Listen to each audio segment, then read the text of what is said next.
नमस्कार, कैसे हैं सभी लोग। इस सेशन में देखते हैं कुछ और नए क्वेश्चंस जो कि प्रोबेबल हैं आने वाले एग्जाम में। ये शायद लास्ट नोटसेट का आया हुआ क्वेश्चन है फर्स्ट या सेकंड शिफ्ट में।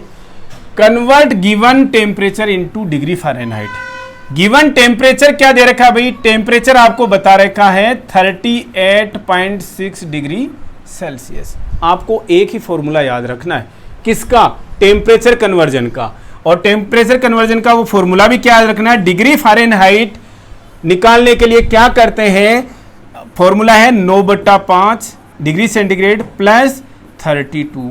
ये फॉर्मूला भी आपकी सहूलियत के हिसाब से जमाना है, या फिर लिख दीजिए इसको 1.8 C प्लस 32। पहले फार्मूले से हम देख लेते हैं, 9 को 5 से डिवाइड करोगे तो 1.8 आएगा। पहले फार्मूले से देख लेते हैं कि डिग्री सेंटीग्रेड कहीं 5 से इजीली कट रहा होगा या इजीली डिवाइड हो रहा होगा तो हमें मल्टीप्लाई करने में ज़्यादा इजी हो जाएगा। अदरवाइज 38.6 को आप 1.8 से आप डायरेक्टली मल्टीप्लाई कर दीजिए और फिर 32 आप इसमें जोड़ दीजिए। देख लेते हैं पहले फॉर्मूले से, पहले वाले फार्मूले से हम करके देखते हैं बार। 9/5 गुणा 38.6, राइट। भाग जा रहा है क्या जी? 7 पंजे 35, बच गया कितना? 3, 36, 7 पंजे 35, एक बच रहा अभी तो 5 दूनी 10। ठीक है जी, इसको मल्टीप्लाई कर लीजिए इससे। 9 दूनी 18, 9 संता 63 और 1 64, 9 संता 63 और 6 69, 69.48 आ गया। 32 प्लस कर दीजिए, कितना आ जाएगा? 48.11 और 101.48। 101.48 जो है ये ज़्यादा इजी है, बजाय 38.6 को 1.8 से पहले मल्टीप्लाई करो और फिर 32 आप इसके अंदर ऐड कर दीजिए। आपको एग्जाम के अंदर ये जो कन्वर्जन फॉर्मूला जो है आपको सिंपली एक ही दिमाग में रखना। इसके बाद में आप इक्वेशन को कुछ भी पूछ ले उसको इधर उधर, क्योंकि 2-3 फॉर्मूला याद रखेंगे आपको दिमाग में नहीं रहेंगी चीजें। 9/5 डिग्री सेल्सियस प्लस 32, यानी डिग्री सेंटीग्रेड को 9/5 से मल्टीप्लाई कीजिए और 32 जोड़ दीजिए, या फिर 1/8 इंटू डिग्री सेंटीग्रेड, या फिर 1.8 डिग्री सेंटीग्रेड इंटू 32, यानी डिग्री सेंटीग्रेड को मल्टीप्लाई करना है। और ये प्लस है भाई, इंटू नहीं है, प्लस 32। कैसे भी आप इसको देख लीजिएगा क्वेश्चन को। आपको केवल कन्वर्जन फॉर्मूला ऐसे ही पूछ लिया मान लीजिए एग्जाम के अंदर, तो क्या होगा इसको देखिए। अब इक्वेशन को घुमाइए। 9/5 C, पहले 32 को इधर लेके जाइए, F माइनस 32। अभी भी C को इधर केवल इधर रखिए तो क्या हो जाएगा? 9 और C को हम इधर रखते हैं तो क्या होगा? 5 उधर जाके मल्टीप्लाई हो जाएगा। कैसे भी पूछ लेता है कई बार एग्जामिनर जो है, केवल फॉर्मूला ऐसे हो गया। डिग्री सेंटीग्रेड केवल पूछिए 5 F माइनस 32/9। देखिएगा हमने शायद सही लिखा होगा ये क्वेश्चन जो है, ठीक है। तो आपको केवल एक फॉर्मूला आपको दिमाग में रखने की जरूरत है केवल। क्वेश्चन देखिए, the most reliable route of temperature taking gold standard क्या है भाई? रेक्टल टेम्परेचर ही है। गोल्ड स्टैंडर्ड टेम्परेचर टेकिंग का क्या है? Rectal temperature. रेक्टल टेम्परेचर के लिए क्या कोई कॉन्ट्राइंडिकेशंस भी है क्या? जी, डायरिया इसका कॉन्ट्राइंडिकेशन है। रेक्टल ब्लीडिंग जो है वो इसका कॉन्ट्राइंडिकेशन है। कोई सर्जरी हो रखी है रेक्टल सर्जरी तो वो इसका कॉन्ट्राइंडिकेशन है। दिमाग में रखिएगा, बहुत इंपॉर्टेंट क्वेश्चन है, ऐसे नहीं लिखा हमने इसको। कॉन्ट्राइंडिकेशन ऑफ रेक्टल टेम्परेचर हमने ऑलरेडी डिस्कस कर लिया भाई यहाँ पर अभी। Placement of oral thermometer, oral temperature जब लेते हैं तो प्लेसमेंट कहां करते हैं? उसका जीभ को ऊपर करते हैं। देखिए एक लाइन नजर आएगी जिसे हम क्या बोलते हैं? फ्रेन्यूलम। इस फ्रेन्यूलम के आजू बाजू सबलिंगुअल, जीभ के नीचे हो गया तो क्या हो गया अभी? वो सबलिंगुअल हो गया। देखिएगा आप चीजों को ऐसे नहीं बता रहे भाई हम, सबलिंगुअल।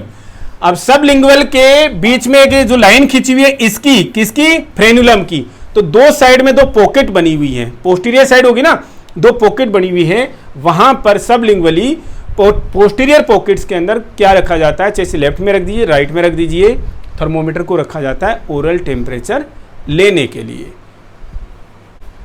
टिम्पेनिक थर्मोमीटर कहां लगाते हैं भाई? कान के अंदर लगाते हैं, ऑब्वियस सी बात है। कान के अंदर भी कहां लगाते हैं भाई? कान को टच करते हैं क्या? जी नहीं, एक्सटर्नल ऑडिटरी कैनाल में लगाते हैं। एक्सटर्नल ऑडिटरी कैनाल में लगाते हैं।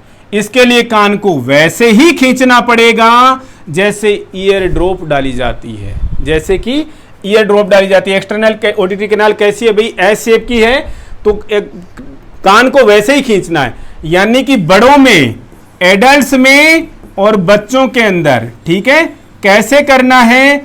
बड़े और बच्चे, कान को पीछे तो खींचना ही खींचना है, दोनों में कॉमन है बैक तो। ठीक है जी, दोनों के अंदर है कॉमन है बैक, पीछे तो खींचना ही खींचना है। एडल्ट्स बड़े हैं, हालांकि पहले वो चीज बोलेंगे हम, एडल्ट्स बड़े हैं तो ऊपर खींचेंगे, ऊपर का मतलब अप, और चिल्ड्रन छोटे हैं तो भाई इनमें खींचेंगे नीचे, अपवर्ड बैकवर्ड, अप बैकवर्ड, इसमें क्या डाउन बैकवर्ड। ठीक है, ऐसे कान को खींच करके टिम्पेनिक थर्मोमीटर जो है वो प्लेस किया जाता है। क्लोजली कोर टेम्परेचर को मॉनिटर करता है, हालांकि कोर टेम्परेचर स्टैंडर्ड कौन बताता है? रेक्टल थर्मोमीटर बताता है, रेक्टल टेम्परेचर बताता है, लेकिन ये भी closely core temperature, core body temperature को बताता है। अब आप बोलोगे साहब ऑप्शन लिखे जी आपने, ठीक है, जल्दबाजी में हमने नहीं लिखे हैं। ब्लड वेसल्स का क्या होना हीट को कंजर्व करता है? ब्लड वेसल्स की दो कंडीशंस, क्या डायलेशन और कंस्ट्रिक्शन जो है, डायलेट होती हैं और कंस्ट्रिक्ट करती हैं। तो ऐसी कंडीशन में हीट कंजर्व किस कंडीशन में होगी? ब्लड वेसल्स कंस्ट्रिक्शन करती हैं, यानी वेजो कंस्ट्रिक्शन करती हैं तो क्या करेंगी? हीट को बचाएंगी। डायलेट होंगी तो क्या है? फ्लूइड ऐसे बहेगा, पेरिफेरली जो है वो हीट का लॉस होगा। तो यहां पर हीट कंजर्वेशन पूछा है, तो वेजो कंस्ट्रिक्शन जो है वो हीट कंजर्व करता है और वेजो डायलेशन जो है वो हीट को लॉस करता है। नेक्स्ट क्वेश्चन यही है, vasodilation of blood vessels causes heat loss. The most common site to assess pulse for routine vital signs assessment. ये क्वेश्चन इतना इजी क्वेश्चन हमने यहां पर क्यों लिखा है? रूटीन वाइटल असेसमेंट के लिए कौन सी पल्स हम देखते हैं? ऑब्वियस सी बात है, हम कौन सी पल्स देखते हैं? रेडियल पल्स देखते हैं। और रेडियल पल्स होती किधर की साइड में है? बच्चे का ये भी कंफ्यूज, भाई जो रेडियस किधर की साइड में होती है? जिधर अंगूठा है उसी साइड में, इनर तरफ में है, ये भी उधर की साइड में भी नहीं, इनर साइड में, मिडियली साइड में क्या होती है? रेडियल पल्स होती है, पहली चीज। दूसरी सिचुएशन क्या हो सकती है? Emergency conditions. लेकिन इमरजेंसी कंडीशंस में रेडियल पल्स नहीं देख सकते क्या? इमरजेंसी कहां, कैसी कंडीशन? जिसमें आप सस्पेक्ट कर रहे हो पेशेंट बेहोश पड़ा और आपको लग रहा है पेशेंट कार्डियक अरेस्ट में है, तो ऐसी कंडीशन में आप पल्स कहां से लेते हो? हमेशा कैरोटिड पल्स ली जाती है। इमरजेंसी कंडीशन यानी जहां पर आप कार्डियक अरेस्ट सस्पेक्ट कर रहे हो वहां पर क्या देखोगे आप? कैरोटिड पल्स देखते हो। और उस कंडीशन में ऐसा नहीं है कैरोटिड पल्स जो है वो 1 मिनट तक नहीं दे सकते या 30 सेकंड तक नहीं दे सकते। कार्डियक अरेस्ट की कंडीशन में आप जो कैरोटिड पल्स देखते हो, it should not take more than 10 seconds. आपको 10 सेकंड से ज्यादा टाइम वहां पर वेस्ट नहीं करना। मिल गई तो ठीक है, अदरवाइज आपको क्या सोचना है? सीपीआर के लिए आप जाओगे। क्या करोगे? सीपीआर के लिए जाओगे, क्योंकि आपको पल्स नहीं मिल रही है। साथ में आप ब्रीदिंग भी देख चुके हो। किससे देखते हो? हमने ऑलरेडी बताया है, लुक, लिसन, फील। 3 रूल जो हैं, गोल्डन रूल जो हैं ब्रीदिंग को चेक करने के लिए। ना ब्रीदिंग दिखी आपको या स्पॉन्टेनियस ब्रीदिंग दिखी, ब्रीदिंग का तो इतना ज़्यादा मतलब नहीं है। कार्डियक अरेस्ट में आप सीपीआर के लिए जाओगे जब आपको पल्स नहीं मिली। और कौन सी पल्स देखते हो? कैरोटिड पल्स आप देखते हो। Most common site to assess the pulse for pulse in emergency situation when patient is believed to experience a cardiac arrest. Discuss कर लिया हमने। क्या देखते हो? कैरोटिड पल्स देखते हो। पल्स डेफिसिट का मतलब क्या है? एक होती है एपिकल पल्स, यानी कि हार्ट पे कितनी आ रही है, और रेडियस पे कितनी आ रही है, यानी रेडियल पल्स जो है कितनी आ रही है, या पेरिफेरल पल्स कितनी आ रही है। दोनों में जो गैप है, जो डिफरेंस है, वही पल्स डेफिसिट है। क्लियर है? देखिएगा मिलता है क्या। देखिए नेक्स्ट एग्जाम में ऐसा कोई क्वेश्चन आपको। When assessing BP of a patient, you last palpated the brachial pulse at 90 millimeter of mercury. आपको last pulse 90 millimetre of mercury पे मिला, ठीक है ना। उसके बाद में आपको पल्स फील होना बंद हो गई। When you reinflate the BP cuff, it should be inflated. जब लास्ट मिली, इसका गोल्डन रूल आप समझ लीजिएगा। लास्ट पल्स आपको जहां पर मिली है उससे +30 तक और आप क्या है, बीपी कप को बढ़ा दीजिएगा, मरकरी के लेवल को बढ़ा दीजिएगा, या जो मैनोमीटर है वहां पर उसका लेवल चले जाइएगा, यानी 90 + 30 यानी 120 मिलीमीटर ऑफ मरकरी तक आप जाओगे। उसके बाद में ब्लड डिफ्लेट करना उसको शुरू करोगे 120 millimetre of mercury. What are Korotkoff sounds? BP लेते समय जो पल्सेटिंग साउंड्स आती हैं वो यही हैं कोरोटकोप साउंड्स।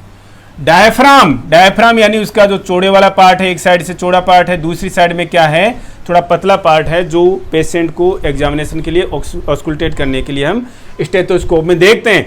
तो जो बड़े वाला पार्ट यानी डायफ्राम वो किसके लिए होता है भाई, बड़ा है। छोटे वाला पार्ट क्या नाम बोलते हैं उसको, हम बेल बोलते हैं, यानी वो छोटा है। डायफ्राम बड़ा मतलब हाई पिच साउंड्स के लिए, हाई पिच के लिए। ये किसके लिए, लो पिच साउंड्स के लिए। तो डायफ्राम हाई पिच साउंड्स कौन सी हैं, जो लंग्स की साउंड से हैं, और जो बावल साउंड से हैं वो हाई पिच साउंड्स हैं। दोनों की दोनों डायफ्राम से सुनी जाती हैं। लो पिच साउंड्स में कौन सी आती हैं, हार्ट की जो साउंड्स हैं वो लो पिच साउंड्स में हैं, ब्लड वेसल्स की जो साउंड्स हैं वो लो पिच साउंड्स में हैं। ये बेल से सुनी जाती हैं। एग्जाम्स के लिए नोट कर लीजिएगा आप, वही क्वेश्चन है, बहुत इंपॉर्टेंट क्वेश्चन है। राइट कोरोनरी आर्टरी हार्ट को कहां पर ब्लड सप्लाई कर रही है, एलएडी किसको सप्लाई कर रही है, एलसीएक्स किसको सप्लाई कर रही है। हमने बोला हार्ट पूरे बॉडी को ब्लड सप्लाई करता है, लेकिन हार्ट को कौन ब्लड सप्लाई करता है, कौन करता है, कोरोनरी आर्टरीज। कौन, कोरोनरी आर्टरीज। कोरोनरी आर्टरीज कहां होती है, कहां से निकलती है, जैसे ही हार्ट से एओर्टा निकलता है, एओर्टा से तुरंत की तुरंत दो आर्टरीज निकलती हैं। कौन निकलती है भाई, एओर्टा से दो आर्टरी निकलती है, राइट साइड में जाती है, लेफ्ट साइड में जाती है। राइट साइड वाली को क्या बोलते हैं, राइट कोरोनरी आर्टरी बोलते हैं। लेफ्ट साइड वाली को लेफ्ट मेन कोरोनरी आर्टरी बोलते हैं। राइट साइड की ब्रांचेज को भूल जाइए आप, लेफ्ट साइड की, हार्ट का जो लेफ्ट साइड है वही सबसे ज्यादा इंपॉर्टेंट है। और हार्ट की लेफ्ट साइड की जो कोरोनरी आर्टरी है, left main coronary artery, LMC जिसको बोलते हो, वो अगेन दो पार्ट्स में डिवाइड हो जाती है, एक एलएडी और एक एलसीएक्स। एलएडी लेफ्ट एंटीरियर डिसेंडिंग और एलसीएक्स लेफ्ट सर्कम्प्लेक्स। इसका मतलब दोनों की दोनों लेफ्ट पार्ट को ही सप्लाई कर रही हैं। लेकिन एलएडी जो है वो किसको, एंटीरियर वॉल को, किसको, लेफ्ट वेंट्रिकल की एंटीरियर वॉल को सप्लाई करती है। एलसीएक्स जो है वो किसको सप्लाई करती है, लेटरल वॉल को सप्लाई करती है। ये दिमाग में रखिएगा, सर्कमफ्लेक्स का मतलब फैला हुआ, लेटरल साइड में लेटरल वॉल को कौन, एलसीएक्स। एलएडी किसको, एंटीरियर वॉल को। और हमने नॉर्मल में पढ़ा भी है, रूटीन में पढ़ा भी है, एलएडी जो है वो लेफ्ट वेंट्रिकल को सप्लाई करने वाली आर्टरी होती है। एलएडी एग्जाम्स में लिखा हुआ आएगा, लेफ्ट वेंट्रिकल नहीं लिखा आएगा, एंटीरियर वॉल। एलसीएक्स लेटरल वॉल को सप्लाई करती है। तो ये क्वेश्चंस इसी को लेकर के हैं। What is the leading cause of coronary artery. Coronary artery का सबसे मेन कारण जो है वो क्या है, प्लाक फॉर्मेशन। और ये प्लाक फॉर्मेशन क्या बोलते हैं हम इसको, एथेरोस्क्लेरोसिस। एथेरोस्क्लेरोसिस याद रखिएगा, जो लिख दिया है नोट करते जाना, एग्जाम्स में मैच करते चले जाना। Which of the following is not an adverse effect of chloramphenicol. Last year आया हुआ एग्जाम का बहुत इंपॉर्टेंट क्वेश्चन है। क्लोरेम्फेनिकोल एंटीबायोटिक है, इसके कुछ कॉम्प्लिकेशंस हैं, इसकी टॉक्सिसिटी के, इसके कुछ एडवर्स इफेक्ट्स हैं। क्या क्या होते हैं नोट कर लीजिएगा, और तीन जो यहां पर लिखे हैं वही नोट करने, एक तो आपको ओमिट करना ही है इनमें से। एक होता है grey baby syndrome, grey baby syndrome, ठीक है। ग्रे बेबी सिंड्रोम का सबसे मेन जो सिम्टम है वो क्या है, एब्डोमिनल डिस्टेंशन है। क्या है, एब्डोमिनल डिस्टेंशन और हाइपोथर्मिया।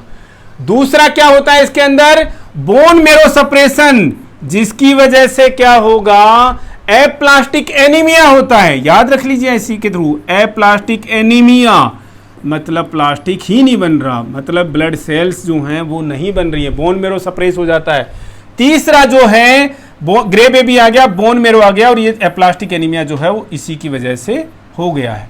तो कौन क्या नहीं होता, सूडो पार्किंसनिज्म के जो पार्किंसन डिजीज के जो सिम्टम्स हैं वो नहीं आते, किसमें, क्लोरेम्फेनिकोल के साइड इफेक्ट्स में। वैसे हम इसको 20 साइज के नाम से, लेकिन कितने की याद रखोगे भाई आप, है ना। ये क्लोरेम्फेनिकोल के जब डिटेल में पढ़ेंगे तो आपको वापस हम बता देंगे एक बार। कुछ एक क्वेश्चंस और देखते हैं सीपीआर से related. On finding a child who is not breathing which of the following should you do first. एक बच्चा ब्रीद नहीं कर रहा, सबसे पहले क्या करोगे?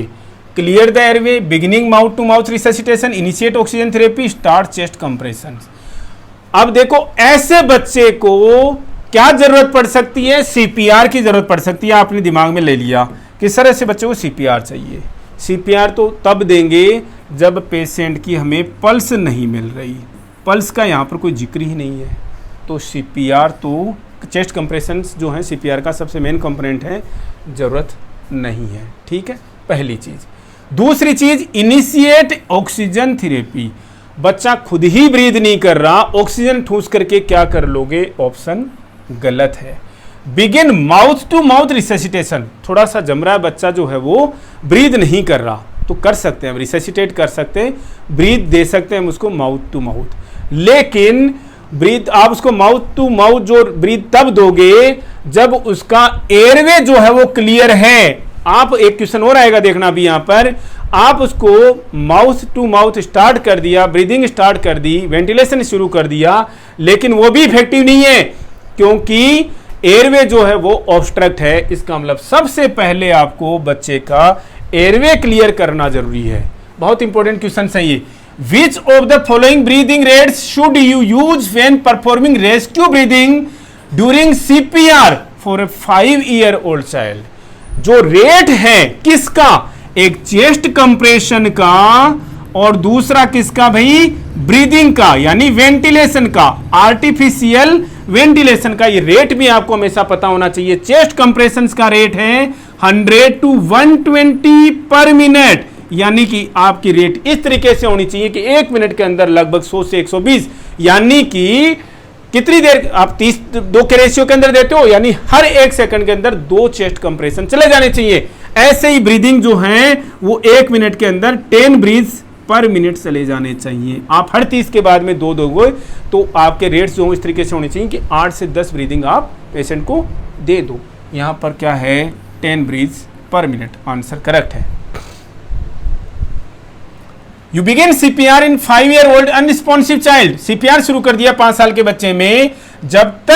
जब इमरजेंसी रिस्पॉन्स टीम आई तो the child continues to have no respiratory efforts. बच्चे में अभी भी रेस्पिरेटरी एफर्ट्स नहीं आए, लेकिन हार्ट रेट मिल गई कितनी? 50, लेकिन अभी भी पैर जो है वो साइनोटिक हैं।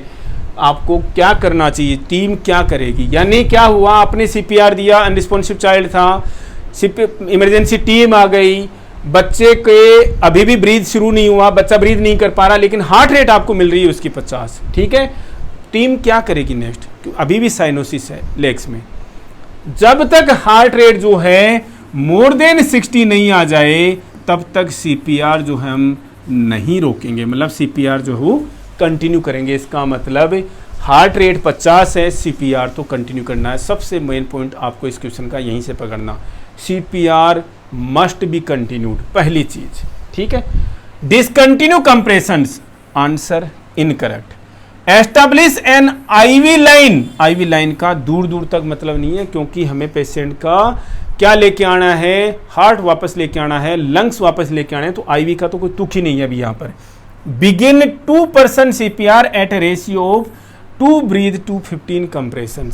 बच्चा है 2 रेस्क्यूअर इसने बता दिए, और बच्चों में जब 2 रेस्क्यूअर होते हैं तो chest compression is to breathing या आर्टिफिशियल वेंटिलेशन का रेशियो क्या हो जाना चाहिए? 1 रेस्क्यूअर में क्या होगा? 1 रेस्क्यूअर,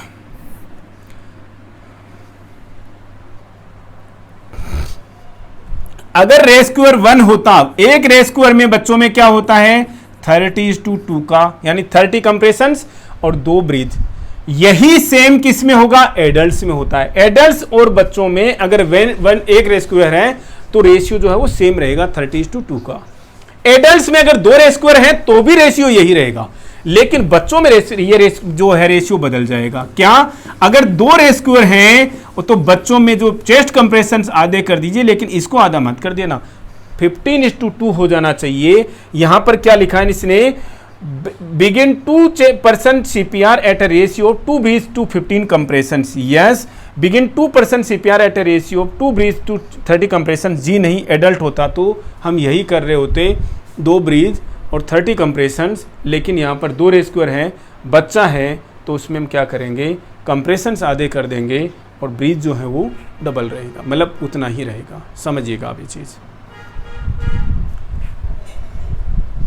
नेक्स्ट क्वेश्चन देखिए, when performing CPR which of the following indicates that external chest compressions are effective. आपको इनमें से कौन सी चीज ये बता रही है कि जो आप चेस्ट कंप्रेशन दे रहे हो उसका रिजल्ट आ रहा है। Mottling of the skin, pupillary dilation, palpable pulse, cool dry skin. आप सबसे पहली बात तो CPR का जो रिजल्ट है, आपको सबसे पहली चीज पल्स नहीं मिल रही थी तभी आपने शुरू किया। बच्चों में कंडीशन अलग है, रेट के से हम देखते हैं, लेकिन नॉर्मल से मतलब नहीं होता। हमेशा CPR का रिजल्ट कैसे पता लगेगा आपको, अगर आपको पल्स जो है मिल गई, इसका मतलब आपको CPR का रिजल्ट आ रहा है। Mottling of the skin, skin discoloured है, स्किन कैसी होनी चाहिए थी, पिंक होती तो हम समझते कि पेशेंट ने ब्रीथ करना शुरू कर दिया और मोटलिंग हट गई है तो हम मानते ये तो कहीं दूर दूर तक भी इंडिकेटर नहीं है उसका। प्यूपिलरी डायलेशन, प्यूपिलरी डायलेशन किसका इंडिकेटर है, यानी प्यूपिलरी डायलेशन सीधा सा इंडिकेटर है किस चीज का, कि ब्रेन को ऑक्सीजन नहीं पहुंच पा रही, ब्रेन को ऑक्सीजन नहीं पहुंच रही तो ब्रेन डैमेज हो रहा है, प्यूपिल्स जो है डायलेट हो रही हैं। क्लियरली समझिएगा, तो ये भी ऑप्शन इनकरेक्ट है। तीसरा, palpable pulse, yes. Cool dry skin, जी नहीं, वार्म होनी चाहिए थी स्किन पेशेंट की। ब्लड सर्कुलेशन जब बढ़ेगा तो स्किन कैसी होनी चाहिए, वार्म होनी चाहिए। Patient who has been given CPR is transported by ambulance to the hospital's emergency department where you quickly assess the patient's condition. The most effective way to determine the effectiveness of CPR is noting whether the, आप देखिए same वही question है और इन options में से आपको opt करना है कि जो आपने CPR दिया वो इफेक्टिव था क्या। पल्स रेट इज नॉर्मल, गच्चा मत खा जाइएगा यहाँ पर। पल्स रेट से कभी भी CPR का कोई मतलब नहीं है, हमें पल्स मिल जानी चाहिए थी, ये ऑप्शन इनकरेक्ट है। Pupils are reacting to light, yes, hold कीजिएगा इस क्वेश्चन को। वहां पर प्यूपिलरी डायलेशन था, नहीं करेंगी लाइट को रिएक्ट। प्यूपिल्स अगर लाइट को रिएक्ट कर रही है इसका मतलब ब्रेन तक ऑक्सीजन पहुंच रहा है, ब्रेन तक ब्लड सप्लाई जा रही है, ऑक्सीजन पहुंच रहा है, इसका मतलब प्यूपिल्स जो है वो रिएक्ट कर रही हैं। ऑप्शन को होल्ड कीजिएगा। म्यूकस मेम्ब्रेन से आर पिंक, म्यूकस मेम्ब्रेन से नहीं देखा जाता, स्किन से देखते हैं हम, इसलिए ये ऑप्शन भी इनकरेक्ट है। सिस्टोलिक बीपी का दूर दूर तक CPR से कोई रिलेशन नहीं है। CPR हमने पहले ही पढ़ा रखा है, वापस भी बताएंगे आपको आने वाली लेंदी क्लासेज के अंदर। तो प्यूपिल्स जो है रिएक्ट कर रही हैं लाइट को या पल्स फील हो गई है, इसका मतलब आपके CPR ने काम किया है। During CPR, the Gifford process at the lower end of the sternum should not be compressed when performing cardiac compressions. Which of the following organs would be most likely at risk for laceration by forceful compressions over the Gifford process? Gifford process ये sternum का lower part, आप यहाँ पर कभी भी press नहीं करेंगे। कहाँ पर प्रेस करेंगे, मिड ऑफ स्टर्नम या लोअर 1/3 ऑफ स्टर्नम पे आप कंप्रेशन देते हो। क्या दिक्कत है, अगर जिफर्ड प्रोसेस पे अगर आपने कंप्रेशन दे दिए तो किसको इंजरी हो सकती है। जिफर्ड प्रोसेस के पास में सबसे नज़दीक में जो ऑर्गन है वो कौन है, लीवर है। लीवर के लेसरेशन के चांसेस बढ़ जाते हैं। बहुत इंपॉर्टेंट क्वेश्चन है भाई। When performing external chest compressions on an adult during CPR the rescuer should depress the sternum. कितना, एडल्ट्स का अलग है और चिल्ड्रन का अलग है। CPR में चेस्ट कंप्रेशन एडल्ट्स में लगभग 2 इंच हो जाना चाहिए, बच्चों के अंदर 1 से 1.5 इंच होना चाहिए।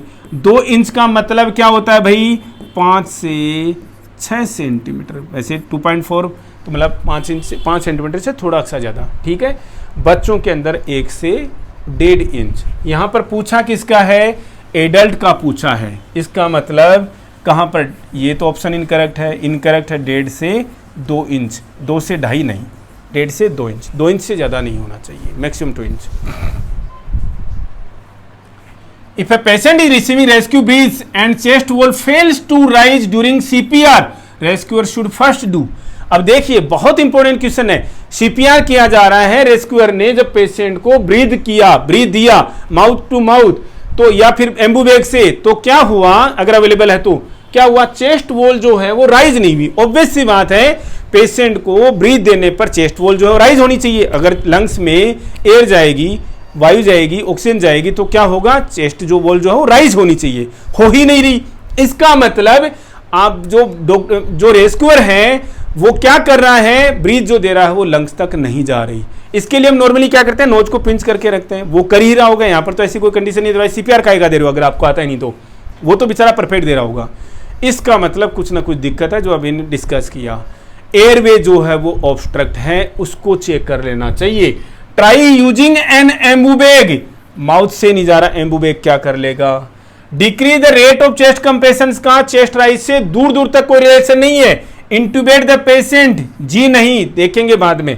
Reposition the airway, yes, airway को रिपोज करना पड़ेगा, आपको देखना पड़ेगा कहीं टंग ने तो वो नहीं कर रखा, ऑब्स्ट्रक्ट नहीं कर रखा, या कोई और ऑब्स्ट्रक्शन तो नहीं है। आज के इस सेशन में इतना ही, मिलते हैं नेक्स्ट अपडेट के साथ। Thank you.